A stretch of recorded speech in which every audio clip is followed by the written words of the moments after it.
Oke teman-teman, sekarang saya bersama Ko Wendy. Saya ingin menanyakan berbagai hal tentang mengapa sih kok tahu nggak sih kalau rupiah tuh sekarang udah di angka 16.200 yang merupakan ini titik terendah sejak April 2020 selama pemerintahan Pak Joko Widodo. Dan aku pengen nanya kalau bagaimana gitu kok pengaruhnya kalau hal ini terus berjangka panjang dan bagaimana perekonomian di Indonesia tuh bakal berubah jika hal ini terus terjadi. Oke, ya benar. Saya juga merasa 16.200 itu terlalu overvalue untuk dolar untuk terhadap rupiah ya. Dimana rupiah itu nilainya menurun dan tentu saja ini akan berdampak menurut saya itu ke harga-harga kebutuhan pokok. Dimana saat ketika kebutuhan pokok naik dan masyarakat mempunyai daya beli yang kurang sehingga mereka tidak akan bisa membeli banyak kebutuhan pokok dan terjadi perlambatan ekonomi. Saya rasa juga itu akan berpengaruh ke lapangan pekerjaan akan semakin menipis sehingga orang juga akan sulit untuk mendapatkan pemasukan untuk kedepannya. Dan saya harap ini semua cepat selesai ya, karena dengan bagaimanapun pemerintah juga udah mencari cara sebaik mungkin melalui kebijakan fiskal mungkin untuk menstabilkan segala macam ketidakstabilan ekonomi yang terjadi saat ini. Oh oke kok. Dan mungkin penyebabnya ada nggak sih kok kenapa rupiah ini melemah? Oh, kalau menurutku ya setelah saya pelajari beberapa tahun lalu ya, dimana saya lihat juga kalau polanya itu selalu sama. Ini kan kita belum lama sedang Idul Fitri ya, dimana itu ada sering terjadi pembagian THR dan itu akan mempercepat distribusi rupiah, yang mana nilai rupiah itu akan menjadi semakin lemah karena adanya hal itu. Juga orang pada ingin membeli sehingga karena meningkatnya daya beli itu terjadi peningkatan harga dan secara tidak langsung terjadi penurunan nilai rupiah juga, yang mana karena semua orang butuh bahan pangan, di mana bahan pangan juga beras belum lama juga pada naik, dan tentu saja itu akan membuat rupiah menjadi lemah. Bahkan kalau misalnya kita lihat secara luas lagi, secara global, di mana kalau misalnya terjadi perang di luar sana yang membuat sedikit kesulitan untuk bahan baku sehingga terjadi kelangkaan, dan itu akan membuat nilai rupiah menurun dan harga barang pokok semuanya naik, termasuk dengan perbandingan antara rupiah dengan mata uang asing seperti US dollar. Oke, baik kok. Sekian saja mungkin pertanyaannya ya. Dan terima kasih ya kok atas kontribusinya di video Exodus kami kali ini. Dan jawabannya sangat keren. Menurut saya jawabannya tuh sangat masuk di akal gitu. Karena ada distribusi THR, terus ada kayak perang dan lain-lain. Itu menyebabkan inflasi dan juga menyebabkan nilai rupiah melemah ke dolar. Oke, makasih ya kok.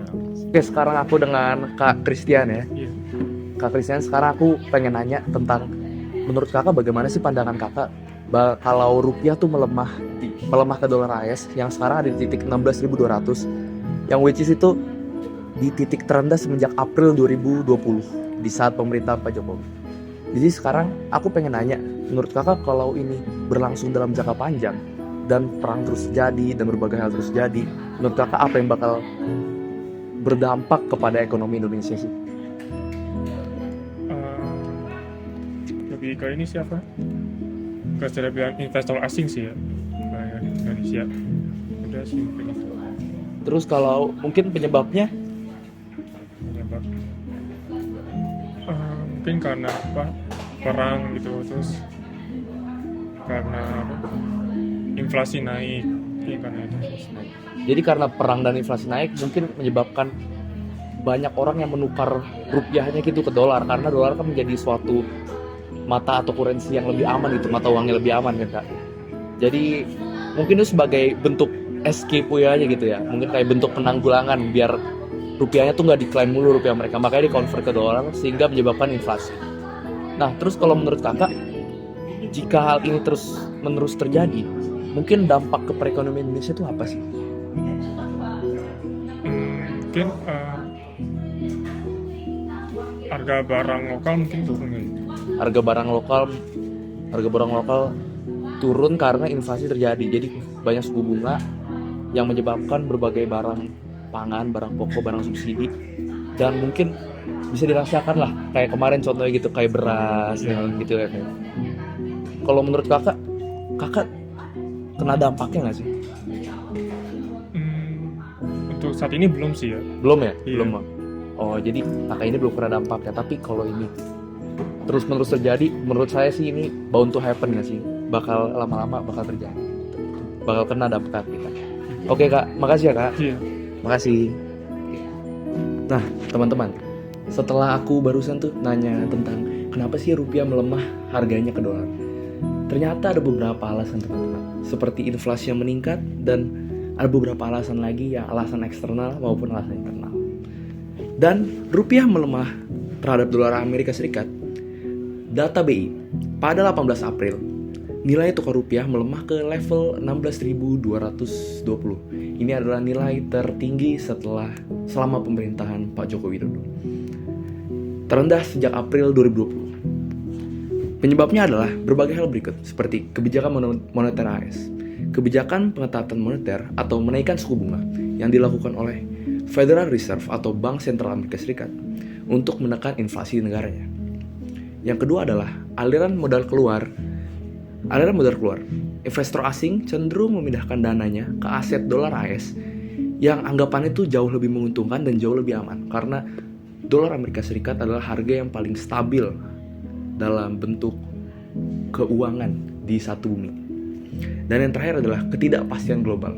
Beberapa hal seperti perang di Ukraina, sanksi ekonomi terhadap Rusia, dan potensi resesi global meningkatkan ketidakpastian di pasar keuangan. Dan juga baru-baru ini kan ada berita tentang Iran dan Israel dan Palestina yang sedang tanda kutip berperang. Dan selanjutnya, dampak gabungan.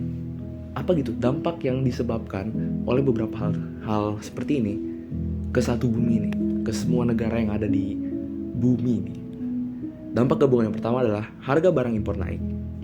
Pelemahan rupiah membuat harga barang impor menjadi lebih mahal, berpotensi mendorong inflasi lebih lanjut. Yang kedua adalah tekanan terhadap daya beli masyarakat, terutama bagi kelompok yang menengah ke bawah atau rentan dan yang lebih sensitif terhadap perubahan harga barang.